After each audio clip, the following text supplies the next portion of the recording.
ജോലി കിട്ടും, മര്യാദയ്ക്ക് നിസ്കരിച്ചാൽ റിസ്ക് കിട്ടും. ഹാഫിളത്തുൻ ലിസ്സുഹ, ആരോഗ്യത്തിന് അല്ലാഹു സംരക്ഷിക്കുമ്പോൾ.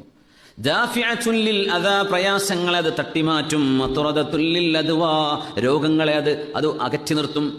മുഖവിയത്തുൻ ലിൽ ഖൽബി, ഹൃദയത്തിന് ശക്തി നൽകും.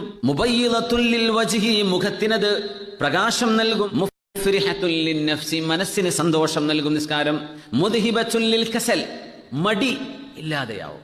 മുനശ്രിതത്തുൻ ലിൽ ജവാരിഹി, നിസ്കരിക്കുന്ന മനുഷ്യന്റെ അവയവങ്ങൾക്ക്, കൈകാലുകൾക്ക് ഉന്മേഷമുണ്ടാകും. മുമിദ്ദത്തുൻ ലിൽ ഖുവാ, മനുഷ്യന്റെ കഴിവുകളെ അത് പരിപോഷിപ്പിക്കും. ശാരിഹത്തുൻ ലിസ്സദർ, ഹൃദയത്തിന് വിശാലത ഉണ്ടാകും.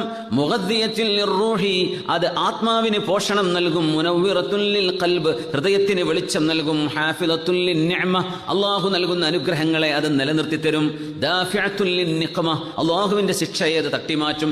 ജാലിബത്തുൻ ലിൽ ബറക, ബറക്കത്തിനെ കൊണ്ടുവരും. മുബഇദത്തുൻ മിനശ് ശൈത്വാൻ, പിശാചിൽ നിന്ന് നമ്മളെ അകറ്റി നിർത്തും. മുഖർരിബത്തുൻ മിനർ റഹ്മാൻ, അല്ലാഹുവിലേക്ക് നമ്മൾ അടുപ്പിക്കുകയും ചെയ്യും. അതാണ് നിസ്കാരം. അത്രത്തോളം നിസ്കാരത്തിന്റെ മഹത്വമുണ്ടെന്ന് ഒരുപക്ഷെ നമ്മൾ ചിന്തിച്ചു കാണില്ല.